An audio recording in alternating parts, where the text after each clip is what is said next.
In this lecture, in Unit 1 Railway Planning, we'll be seeing about the transportation importance. What is the classification of transportation system? And particularly about the railways. And in that, permanent ways, we'll be seeing about rails, sleepers, and ballast.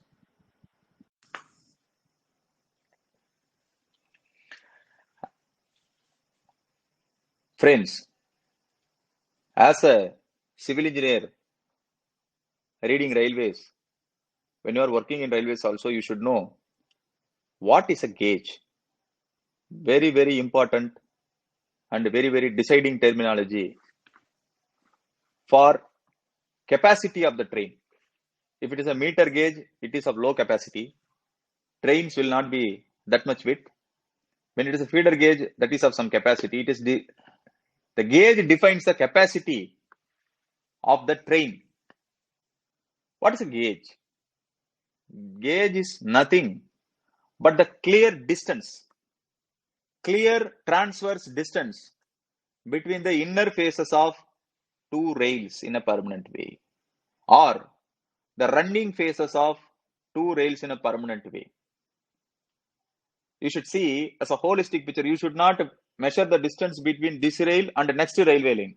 In a railway line, in a permanent way, in a rail track, if you take a sleeper, there will be two rails and the inner faces of the rails distance is called as the gauge. It is called as rail gauge. There is another concept called as wheel gauge. The same principle is applied to wheels, inner faces of pair of wheels. Between the distance of the axle connecting two wheels of the trains, it is called as wheel gauge. We'll be seeing what are the standard measurements. So just memorize these measurements. Very important thing in competitive examination point of view also. Standard gauge or broad gauge. It is 1.676 meter. Meter gauge 1.00 meter. Narrow gauge 0.762 meter.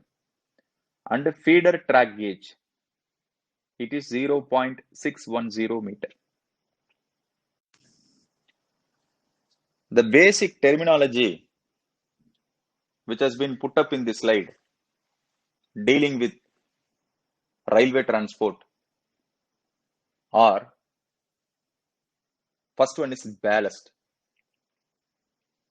When you are walking on a railway line, you will be seeing some small granular material, crushed stone, blue color crushed stone, or in some areas slightly white color crushed stone, which will be below the sleeper, concrete sleeper, below the concrete sleeper. Why it is provided? Just to transfer the load from sleepers to the ballast. It is loosely packed material, so there will be elasticity to the track. Rails and sleepers are protected. Then gauge. There are three types of gauges: standard gauge, meter gauge, and broad gauge. On going through broad gauge, you see rails. Two rails are running in a permanent way above the sleeper. It is the distance between face of the rails. It is called as broad gauge. In India, mostly broad gauge is adopted. Government of India is taking every action and every step to eliminate the meter gauges. The distance is 1.676 meters. What is coning of rails? What is the coning of rails? It's a very, very important terminology in permanent way. The wheels of the train are coned or pruned to a slope of 1 in 20. Why? To prevent the rubbing inside face of rail head. To prevent the rubbing inside face of the rail head and to prevent the lateral movement of the axle. What is axle? when two railway wheels, train wheels, are connected by a rod which is called as axle. So to prevent the lateral movement of the axle with its wheels, the coning of rails is provided. Creep. The rail length between any two stations is the longitudinal length. It is not transverse length. The broad gauge length, that is 1.676, is transverse. But the longitudinal length, we called it as the length between the stations. So the rail experiences creep. Creeping means enlarging. Creepy phase. We have seen creepy phase. So it is a longitudinal movement of the rails in a track or a permanent way.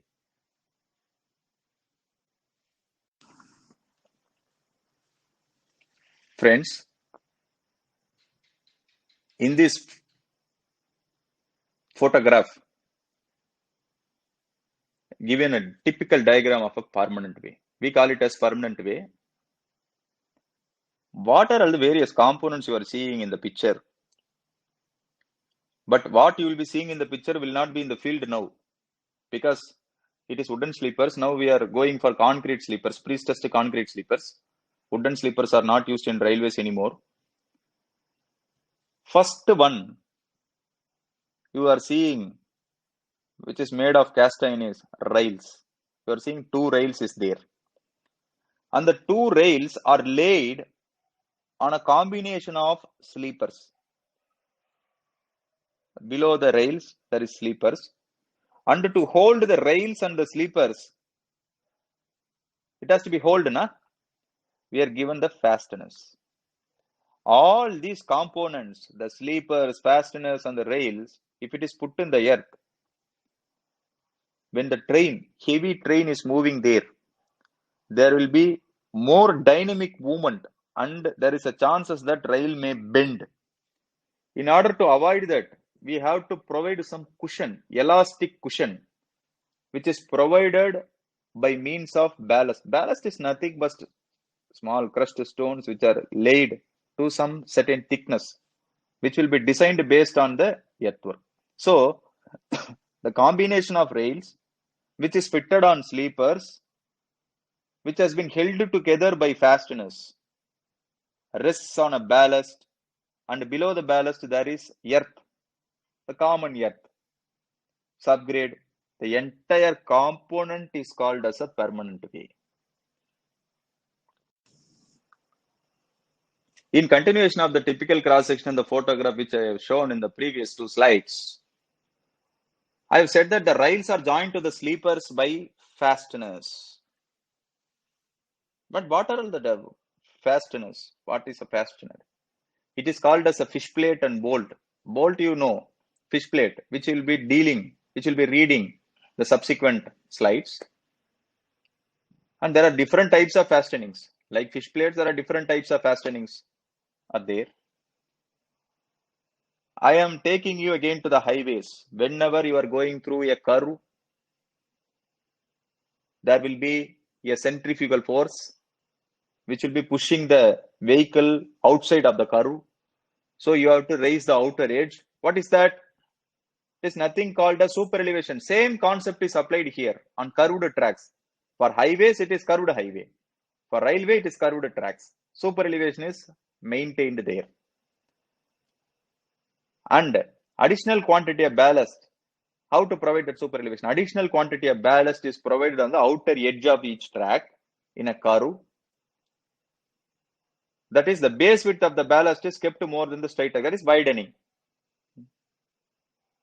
Very simple concept. Friends,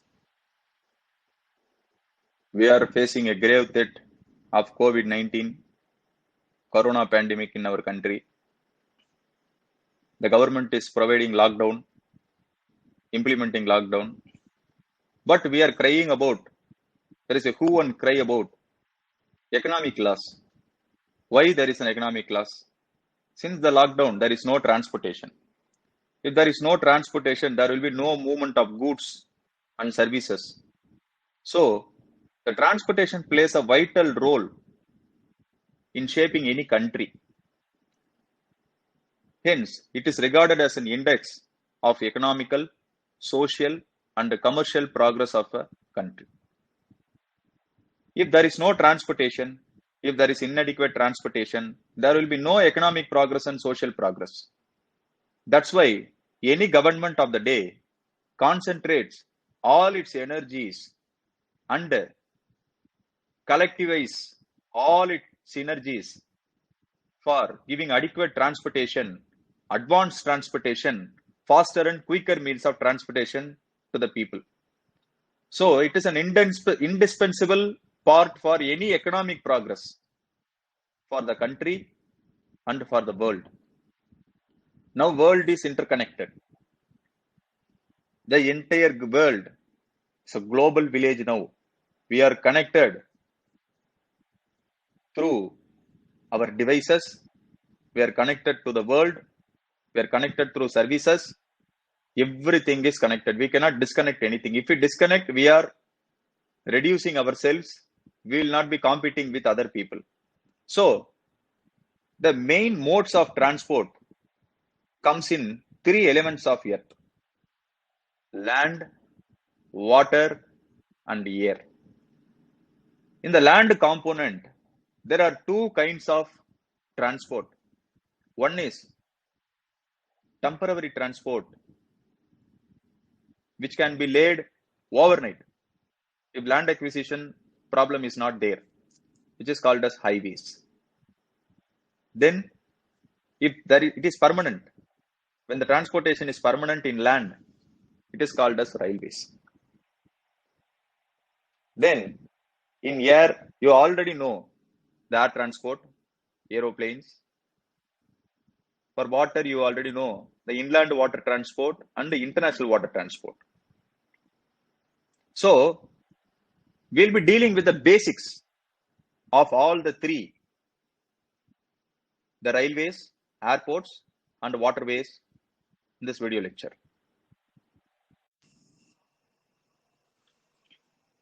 Friends, we are dealing with permanent way.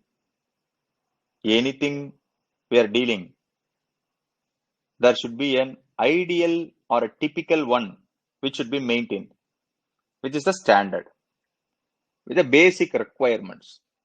What are all the requirements of an ideal permanent way? You already know that the permanent track or permanent way is regarded as semi-elastic in nature, scientifically, engineeringly also. Why? Because the rails and the sleepers are non-elastic, but the ballast material which is holding below is elastic. So it is called as semi-elastic. I am telling that it is 1.676, sir. At chainage 0 by 0, the gauge is 1.676. When I am moving 100 meters forward, the chainage is 0 by 100. I am adopting a broad gauge. What should be the broad gauge length there? 1.676 meter. It should be uniform because the wheel is permanent. The distance between the wheel gauge is permanent. If I am maintaining 1.7, what will happen? Accident will happen. So the gauge should be correct and uniform. You should ensure that. Similarly, level. I am talking of mean sea level. What is the mean sea level? For India, where it is taken? The Karachi port in Pakistan is the mean sea level. Arabian Sea, Karachi port in Pakistan is the mean sea level. You will be seeing in the railway stations, there will be railway boards where the MSL will be written on the right corner bottom to indicate the rail level, station level of that place. So when there is a level difference, there will be more traction to the engine. If there is more traction, what will happen? There will be more energy. If there is more energy, more money has to be put onto that. So as far as possible, we should have a proper terrain and proper level. Two rails must be at the same level. Otherwise, accidents will happen. Alignment should be correct. Why alignment should be correct? If I am putting some triple S like alignment, what will happen? The rail length is more than 1 kilometer. The Nag Express, which has been recently flagged off by railways, is about more than 2 kilometers. If I am putting some triple S like alignment, what will happen? Nag Express will derail. So alignment should be correct as far as possible. The gradient should be resilient and elastic. It is basic. Anything, when you are riding a vehicle, it should be elastic. It should be resilient. Why? The railway engine, railway track, rail train are dynamic entities. So when there is a dynamism, there will be more shocks and more vibrations. So whatever material, whatever gradient, whatever earth you are putting there should be capable of withstanding those vibrations. Last one is that the radius and the super elevation, same concept of highways applied to railways. The radius and the super elevation should be properly designed and maintained. These are basic things. Friends, in figure 3.1 in your slide, we are given a typical cross section of permanent way and embankment. What I have explained in the photograph has been given in this drawing as a cross section. First, you see there are two rails. It is a cross section. There are two rails. Distance between the inner faces of rails is called as gauge. And these rails are resting on a sleeper. It is a wooden sleeper. Then these things rests on a ballast. And this ballast, naturally it will take some slope. If you are providing retaining wall, there will not be slope. There is no retaining wall provided, naturally. It will increase the cost of railway. So they are providing slope of 1.5:1. And all these things rests on earth, just earth. But of certain CBR to hold it, to hold the ballast, to hold the sleeper, to hold the rail, which is called as the subgrade. Whatever the width of the subgrade is called as the subgrade width or formation width. And above that, there will be ballast base width and the ballast shoulder top width. The edge portion, it is given 2.5 meter is for trolley reuse. But now basically it is a terminology given, but practically the trolley will be used in the rails only for inspection. As I have said in the introduction, briefed in the introduction, the transportation system is classified as land transport, water transport, and air transport. The land transport consists of two types. One is highways and another is permanent way, which is railway. Water transport, inland water transport. Inland water transport means transport in the rivers which is flowing in the country.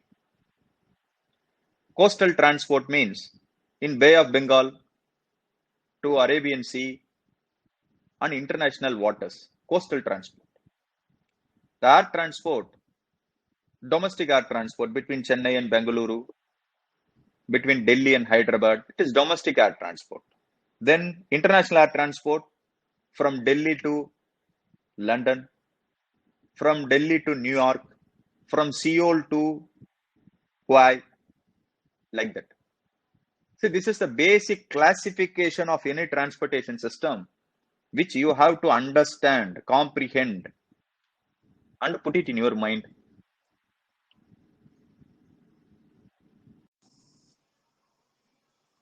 Capacity of a railway track, just the definition, and it is self-explanatory in nature. This is a hourly capacity of the track to handle the train safely, and the number of trains that can be run safely on a track per hour. It may be 5 trains per hour, 10 trains per hour, depending upon the capacity of the track.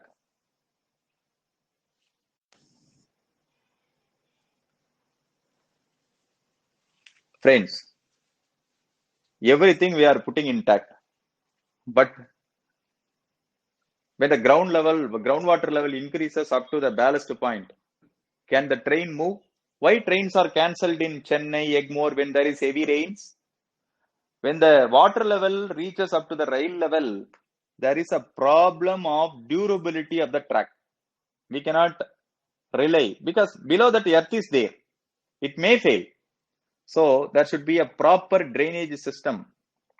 It should be a perfect drainage system for enhancing the safety and the durability of the track. Above all, in the entire permanent way typical diagram, we have seen the fastenings, joints, points, crossings. 2 rails are connected by points, crossings, etc. There is a post in the railways called as pointsman to look after the points and the crossings.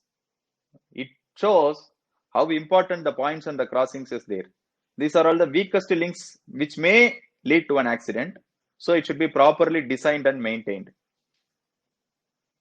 And first, I have explained about the creep concept. So if there is creep, the points and the crossings failure will be there. So we have to take preventive measures to arrest the creep. Everything is there.